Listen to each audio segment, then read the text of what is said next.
problemas e perigos na oração profética. Ao considerarmos o ministério de equipes de oração profética, precisamos falar sobre algumas áreas problemáticas e perigosas. Os dons da graça de Deus podem ser abusados de formas muito desairosas. Não devemos ter medo do nosso inimigo, porém é necessário que estejamos cientes de suas astutas artimanhas. 2 Coríntios 2:11. Não seria de se admirar que algo tão poderoso quanto as equipes de oração fosse alvo de seus ataques. Os motivos pelos quais podemos esperar que surjam problemas com relação à oração estão claramente retratados para nós, em Provérbios 14:4. Não havendo bois, o celeiro fica limpo, mas pela força do boi, há abundância de colheitas. Neste pequeno provérbio encontra-se um grande princípio a ser observado por nós. Onde não há nenhum boi, é fácil mantermos o celeiro limpo. Não há nenhuma sujeira que necessite ser removida. Contudo, onde não há nenhum boi, tampouco há colheita. É preciso que haja força do boi para se cultivar os frutos do campo. A verdade é bem óbvia. Se quisermos a força do boi e os frutos da colheita, teremos que aguentar alguns problemas de sujeira que acompanham os benefícios. Em outras palavras, se quisermos o poder e os resultados que os dons do Espírito de Deus trazem, teremos de enfrentar os problemas e as pessoas problemáticas que os acompanham. É possível varrermos para o lado os dons do Espírito Santo e termos um estábulo limpo, porém muito estéril e sem vida. Bois mortos e celeiros quietos e limpos fazem uma boa combinação. As igrejas mortas não têm nenhuma vida, nenhum poder, nenhum louvor. Como a infância, assim também a adolescência apresenta seus próprios problemas especiais. É a época intermediária entre a criança e o adulto. É uma época em que um pouco de conhecimento e muita energia querem correr bem à frente da sabedoria e da experiência. Isto também acontece em nosso crescimento e vida como cristãos. Muitos problemas podem surgir quando nosso conhecimento sobre os dons do Espírito não for equilibrado pela nossa maturidade de um caráter e experiência cristãos. Já vimos que quando as palavras, o falar, dos dons de línguas, de interpretação de línguas e de profecia são acompanhadas pela palavra de sabedoria, de conhecimento e de discernimento de espíritos, desempenham um papel importante no ministério de oração profética. Quais são alguns dos problemas especiais que podem surgir na prática da oração profética? 1. A direção pessoal necessita de equilíbrio. Um dos perigos, evidentemente, é olharmos para os dons do Espírito como uma espécie de instrumento mágico para se descobrir a vontade de Deus para direções pessoais. A incorreção de tal uso dos dons seria como irmos a uma cartomante ou como usarmos um tarô e pedirmos a bênção de Deus em nossas ações. Deus nunca permitirá que fujamos do caminho da fé. A fé funciona na confiança de que Deus está mantendo a sua promessa, e o Senhor te guiará continuamente. Isaías 58:11.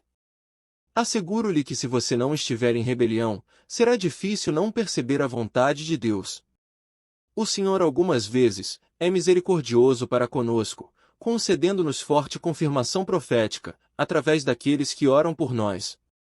Contudo, não permita que isto seja um substituto para a sua comunhão com o Senhor.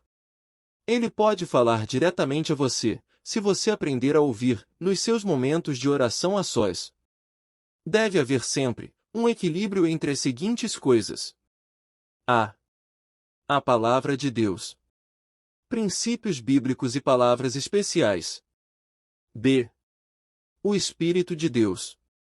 Testemunho interno, sonhos, dons espirituais. c. O corpo de Cristo.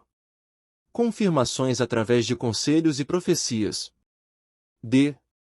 Circunstâncias. Das maneiras arranjadas e ou rearranjadas por Deus. e.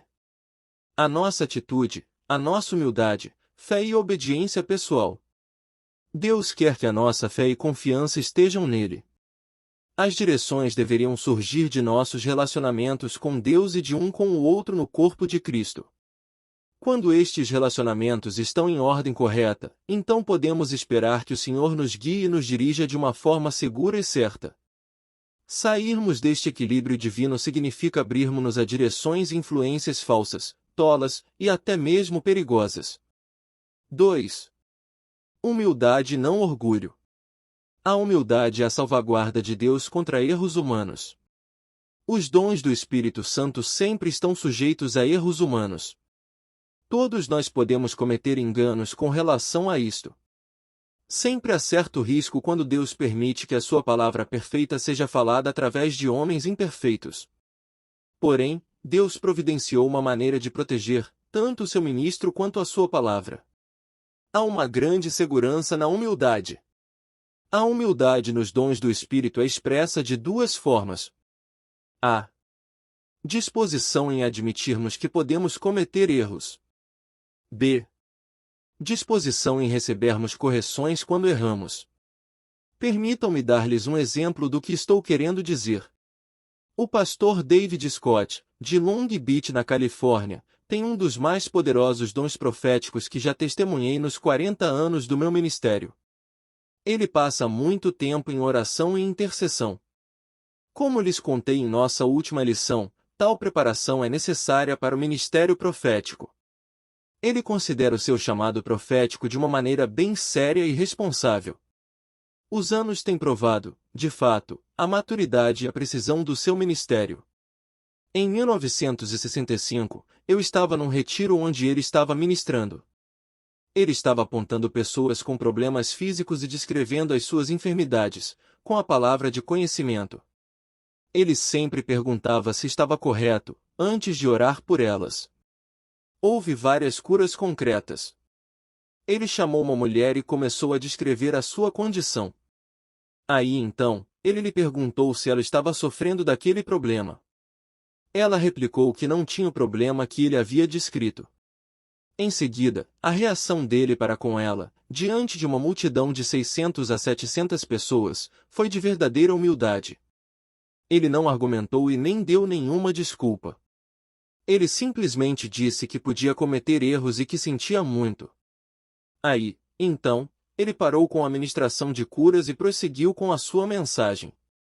No final do sermão, cerca de 45 ou 50 minutos mais tarde, ele convidou as pessoas que precisavam de oração para virem à frente. Para surpresa de todos, a senhora que havia negado a sua necessidade, subiu correndo à plataforma. Ela confessou então, que por estar constrangida, havia mentido que não tinha o problema que ele havia descrito. Diante de todos, ela pediu o perdão de Deus e o dele.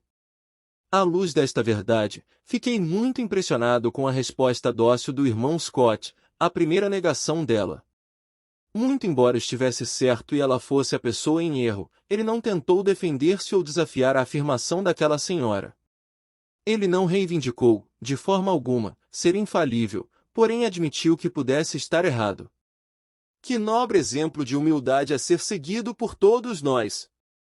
Se você vier a formar uma equipe de oração profética, você deve fazê-lo com pessoas que saibam ser humildes. Elas não devem ser do tipo que defendam a si próprias ou aos seus dons. E quando as outras pessoas não aceitarem as suas revelações, devem ser suficientemente humildes para reconhecerem dizendo, eu posso estar errada e me desculpe se eu estiver. 3.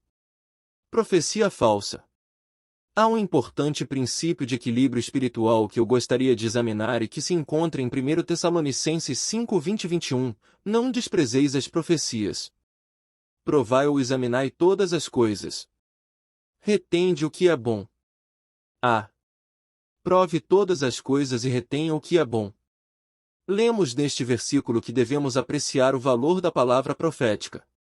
Contudo, vemos também que devemos provar ou julgar esta palavra para verificarmos se é certa ou errada. Somente então, podemos reter firmemente o que é bom e descartar o que é errado. Qual é a forma de provarmos se uma profecia é certa ou errada? A Bíblia nos dá uma palavra simples e clara sobre o assunto, quando tal profeta falar em nome do Senhor, e tal palavra se não cumprir, nem suceder assim, esta é a palavra que o Senhor não falou. Com presunção, além da sua fé e revelação, falou o tal profeta. Deuteronômio 18 do 14 ao 22. A resposta é muito simples, a verdadeira profecia cumpre-se e concorda com a Bíblia. Infelizmente, a mesma coisa acontece com alguns ministérios proféticos que estão atualmente viajando ao redor do mundo. Nunca providenciam acompanhamento às suas profecias, para saberem o quanto suas palavras têm sido certas ou erradas.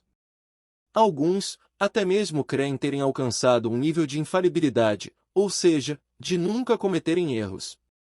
Tem havido alguns resultados trágicos tanto para o profeta quanto para as pessoas, devido a esta falta de responsabilidade. B. Julgue o profeta. Uma das maneiras para se julgar um profeta é ver se ele é responsável por suas palavras proféticas e pelos efeitos delas. Elas são palavras de verdade e de vida, ou elas produzem confusão, medo, divisão e decepção? Certa vez, eu estava orando, juntamente com um profeta por um casal. O homem por quem orávamos era um dentista. Deus havia abençoado aquele homem com uma casa maravilhosa, a qual ele usava uma vez por semana, para um grande ministério de oração. Ele podia acomodar mais de 100 pessoas numa das salas que ficava nos fundos da casa. Naquelas reuniões, Deus estava salvando, curando e enchendo com o Espírito todos que ali compareciam semanalmente. A presença de Deus estava naquela casa e as pessoas eram atraídas pelo Espírito, a irem até lá, para receber ajuda. Certo dia, alguém que compareceu àquela reunião profetizou ao dentista que ele deveria vender a casa e partir para um ministério viajante. Desejoso de fazer a vontade de Deus, o dentista colocou sua casa à venda. A esposa dele, no entanto, se desesperou e não tinha mais paz. O dentista também estava muito aborrecido uma vez que não havia sido convidado para ministrar em parte alguma e porque nenhuma porta havia se aberto para ele. O casal, então, veio a nós pedindo ajuda e confirmação da tal profecia. Não sabíamos absolutamente nada sobre as circunstâncias do que acabava de ser relatado. O Senhor falou para o profeta com quem eu estava orando, escravidão profética. O profeta viu através do Espírito, que uma profecia errada havia sido dada ao casal, o que havia provocado uma grande confusão espiritual. Eu e o profeta oramos e quebramos aquela servidão profética e libertamos os dois, para que ouvissem a voz de Deus por eles próprios. Eles choravam muito, à medida que a paz de Deus inundava o seu espírito e que eles percebiam que o Senhor havia impedido que eles cometessem um sério engano. Isto nos mostra por que precisamos ser cautelosos e humildes ao ministrarmos aos outros. Do contrário, podemos proferir palavras que amarram, em vez de palavras que libertam. Oremos como Jesus. Ele disse: O Espírito do Senhor Deus está sobre mim, porque o Senhor me ungiu para pregar boas novas aos mansos, enviou-me a restaurar os contritos de coração, a proclamar liberdade aos cativos, e a abertura de prisão aos presos. Isaías 61:1 e Lucas 4:18. Jesus veio para nos libertar e não para nos colocar em servidão. Conclusão. Sim, há um propósito, poder e proteção especiais no ministério das equipes de oração profética. Experimentá-lo significa conhecê-lo. É um ministério que Deus está restaurando a sua igreja no mundo todo. É estimulante sabermos que as orações de cada equipe estão tendo a participação das orações de muitas outras equipes do corpo de Cristo.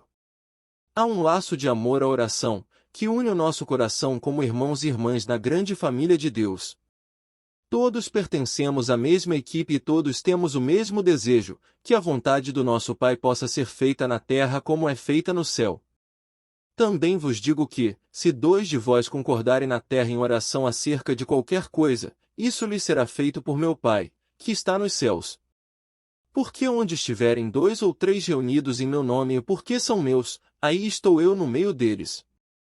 Mateus 18, 19 e 20. Parabéns! Você acabou de finalizar o estudo completo sobre oração. Todos esses áudios foram extraídos do famoso livro O Cajado do Pastor, páginas 119 a 197 das sessões 4 e 5.